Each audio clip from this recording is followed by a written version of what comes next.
Hello मित्रों, मैं अर्जुन एक बार फिर से आप सभी का स्वागत करता हूं हमारे यूट्यूब चैनल पर। आइए हर रोज की तरह आज का भी एक छोटा सा टॉपिक लेकर के आए, उस पर चर्चा करते हैं।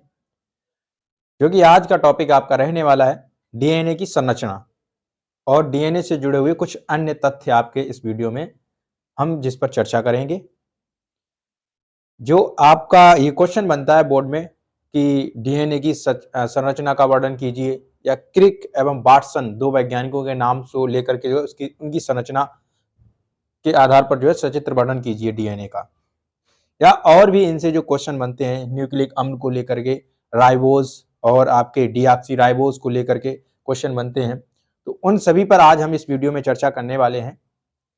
तो आइए वीडियो को शुरू करते हैं और जानते हैं डीएनए के बारे में, डीएनए की संरचना के बारे में। डीएनए की संरचना बनाने के बाद आपको उनमें कुछ तथ्य लिखने होते हैं, पॉइंट्स लिखने होते हैं, कुछ महत्वपूर्ण पॉइंट होते हैं। तो वो पॉइंट्स कैसे होते हैं, आप संरचना बनाकर ही उन पॉइंट्स को कैसे लिख सकते हैं। ठीक है, तो आज समझिए इस वीडियो में आपके डीएनए की संरचना और उसके महत्वपूर्ण तथ्य, थोड़ी सी डीएनए और आरएनए के बारे में भी बात करेंगे। एक इंपॉर्टेंट क्वेश्चन और रहता है आपका डीएनए और आरएनए में अंतर, उस पर भी अगर टाइम रहा इस वीडियो में, ज्यादा लंबा नहीं हुआ तो बात करेंगे, नहीं तो अगले वीडियो में आपको दोनों में अंतर का एक वीडियो मिल जाएगा।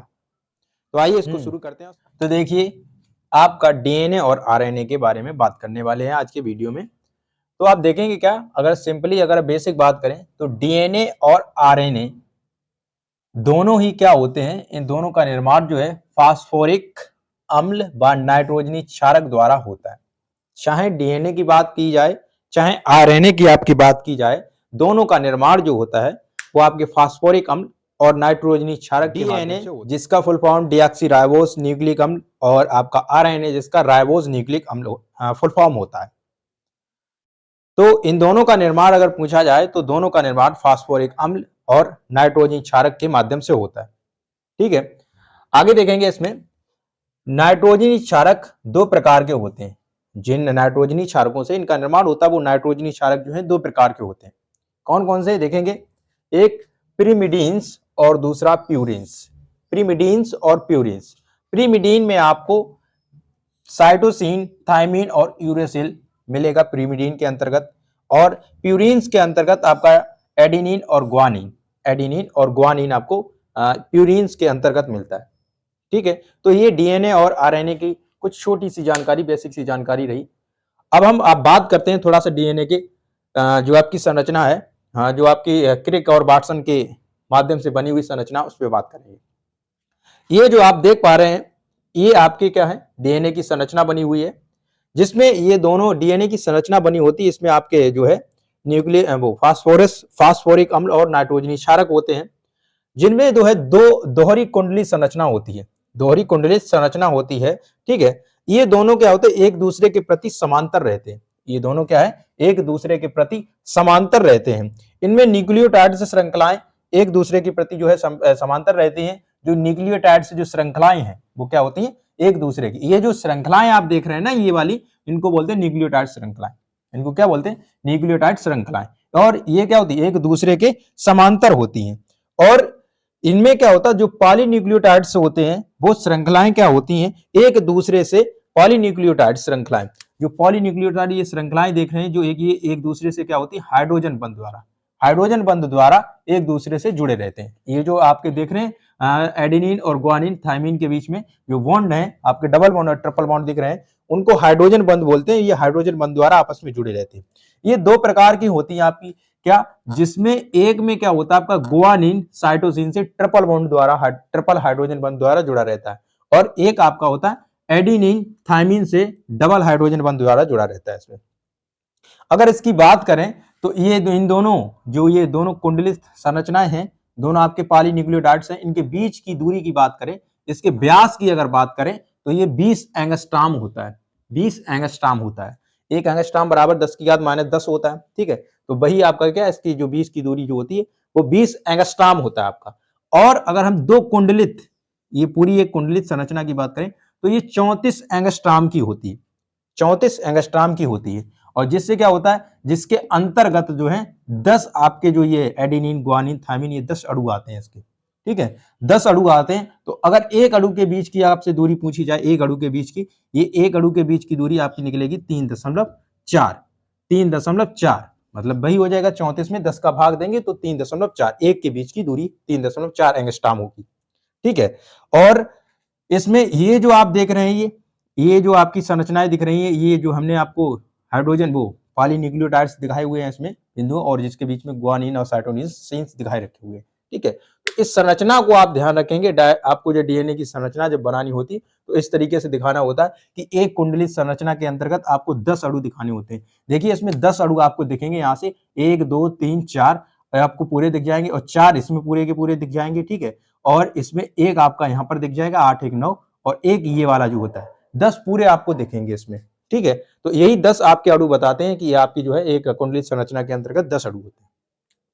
तो इसमें बनने वाले कुछ तथ्य होते हैं, कुछ इंपॉर्टेंट आपके इसके लक्षण होते हैं। तो क्या डीएनए के इंपॉर्टेंट लक्षण, डीएनए के कुछ महत्वपूर्ण लक्षण हैं, कुछ महत्वपूर्ण लक्षण जो आप इस संरचना से निकालेंगे, हम उनको पॉइंट्स बनाकर तथ्यों के रूप में लिखेंगे। तो आप इसे देखेंगे तथ्यों के रूप में कैसे लिखते हैं इसको। देखिए पहला पॉइंट आप लिखेंगे क्या कि दोहरे कुंडलन को सर्वप्रथम क्रिक एवं वाटसन ने देखा था। दोहरे कुंडलन को, ये दोहरा कुंडलन जो है इसे सर्वप्रथम क्रिक और वाटसन नामक वैज्ञानिक ने देखा हुआ था। पहला तथ्य इसका ये निकल करके आएगा। दूसरा पॉइंट आप इसी में लिख सकते हैं क्या, दोनों पॉलीन्यूक्लियोटाइड श्रृंखलाएं एक दूसरे के प्रति समांतर होती हैं। दोनों ये पॉलीन्यूक्लियोटाइड जो श्रृंखलाएं होती हैं वो एक दूसरे के प्रति कैसी होती हैं, समांतर होती हैं। ठीक है, तीसरा पॉइंट देखेंगे आप क्या, दोनों पॉलीन्यूक्लियोटाइड श्रृंखलाएं एक दूसरे से हाइड्रोजन बंध, एक दूसरे से हाइड्रोजन बंध द्वारा जुड़ी रहती हैं। और जिनमें क्या होता है, हाइड्रोजन बंध जो होते हैं आपके दो प्रकार से मिलेंगे, एक जगह पर डबल, दो आपके जो है द्वि हाइड्रोजन बंध, एक जगह पर ट्रिपल हाइड्रोजन बंध। तो जिसमें आपके एडेनिन और थाइमिन के बीच में double bond, double hydrogen bond रहता है, और गुआनिन और साइटोसिन के बीच में आपका ट्रिपल हाइड्रोजन बंध रहता है। ठीक है, अगला पॉइंट देखेंगे इसमें क्या, दोनों श्रृंखलाओं के जो अणु होते हैं उनके बीच की दूरी अगर बात की जाए, दोनों श्रृंखलाओं के अणु के बीच की दूरी की बात की जाए तो वो 11 एंगस्ट्रॉम की दूरी होती है। दोनों श्रृंखलाओं के बीच के अणुओं की जो दूरी होती है वो आपकी 11 एंगस्ट्रॉम की दूरी होती है। ठीक है, अगला पॉइंट देखेंगे क्या, डीएनए अणु का व्यास, अभी जो हमने बताया था डीएनए अणु का अगर व्यास आपसे पूछा जाए तो आप ध्यान रखेंगे कितना होता है, 20 एंगस्ट्रॉम होता है, 20 एंगस्ट्रॉम होता है। इसी प्रकार से कुछ और भी आपके पॉइंट्स हैं, उन पे हम उनको नोट करते हैं और बताते हैं आपको। आइए आगे देखते हैं इसमें। अगर आप इसका स्क्रीनशॉट लेना चाहें तो ले सकते हैं, मैं थोड़ा साइड पे हो जाऊंगा।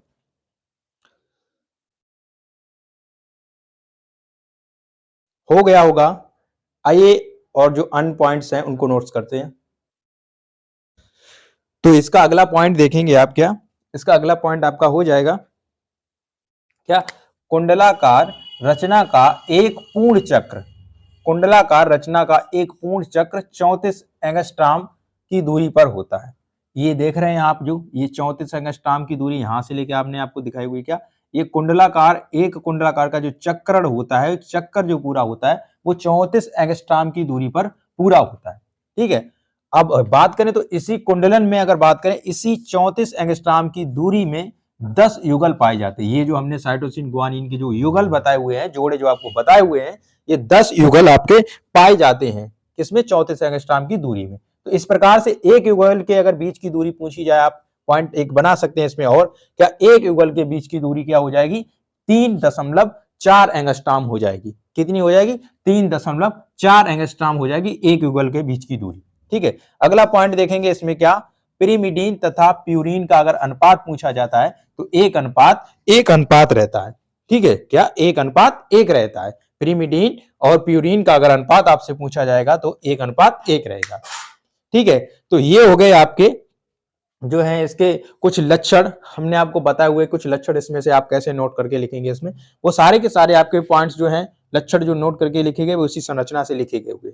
ठीक है, और इसके आगे कुछ महत्वपूर्ण जो है इस द्विकुंडलन जो ये संरचना, द्विकुंडलित संरचना होती है डीएनए की, इसके कुछ महत्व होते हैं, कुछ महत्व होते हैं, उन महत्वों पर बात करेंगे। 2-3 या पॉइंट मिलेंगे आपको, तो आइए इस पर भी बात कर लेते हैं। कुछ इसके महत्व क्या है इसमें देखेंगे क्या, पहला पॉइंट महत्व के अंतर्गत हमने लिखा हुआ है क्या, दोनों रज्जुक अलग अलग होकर टेम्पलेट का कार्य करते हैं। ये दोनों जो रज्जुक हैं इसके वो अलग अलग होकर के एक टेम्पलेट का कार्य करते हैं। ठीक है, इसी प्रकार से दूसरा पॉइंट इसमें देखेंगे क्या, एक डीएनए खंड से दो खंडों का निर्माण होता है। एक डीएनए खंड से दो खंडों का निर्माण होता है।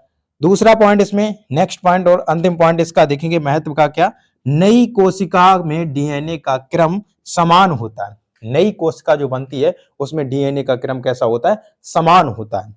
तो डीएनए का आप इसमें जो हमने आपको कुछ महत्वपूर्ण पॉइंट्स और डीएनए से संबंधित कुछ बेसिक जानकारी आपको बताई हुई थी उसमें, तो ये आपका आज का टॉपिक हमने इसमें बताया हुआ क्या, डीएनए की संरचना, डीएनए के अणु की संरचना आप इसे बोल सकते हैं, डीएनए के अणु की संरचना, या क्रिक एवं वाटसन के अनुसार डीएनए की संरचना ये हो जाएगी, या न्यूक्लिक अम्ल के को समझाएं इसमें। अब अगर आपसे पूछा जाए न्यूक्लिक अम्ल क्या होते हैं, तो हमने इसमें आपको बताया क्या कि जो डीएनए होता है वो क्या होता है, उसमें डीऑक्सी जो शर्करा पाई जाती है, डीऑक्सी राइबोस शर्करा पाई जाती है, और आरएनए में आपकी राइबोस, सिर्फ राइबोस शर्करा पाई जाती है इसमें।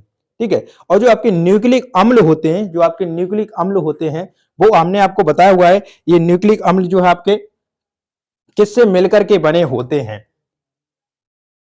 तो डीएनए में जो न्यूक्लिक अम्ल होते हैं वो डीऑक्सी राइबोस शर्करा और फास्फेट समूह से मिलकर के बना होता है। वहीं अगर आरएनए में आपका न्यूक्लिक अम्ल पूछा जाएगा, तो आरएनए में जो आपका न्यूक्लिक अम्ल होता है वो आपकी राइबोस शर्करा और फास्फोरिक अम्ल के साथ मिलकर के जो है आपका न्यूक्लिक अम्ल का निर्माण करता है। तो ये आपका आज का टॉपिक, डीएनए के अणु संरचना या क्रिक एवं वाटसन के आधार पर आपकी डीएनए की संरचना हो जाएगी।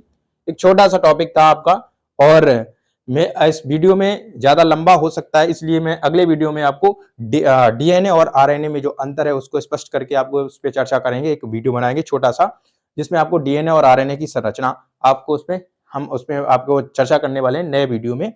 और अगर वीडियो पसंद आए, वीडियो अगर आपको लगे कि आपके टॉपिक का है, आपके काम का है, तो इसको अपने इष्ट मित्रों के साथ शेयर करें और चैनल को भी सब्सक्राइब कर लें, और अपने इष्ट मित्रों से भी बोलें इसके सब्सक्राइब कर लें, ताकि इनके पास नोटिफिकेशन पहुंचता रहे। और फिलहाल आज का टॉपिक खत्म करते हैं, आज का टॉपिक यहीं समाप्त होता है। मिलते हैं एक नए वीडियो में नए टॉपिक के साथ, तब तक के लिए धन्यवाद।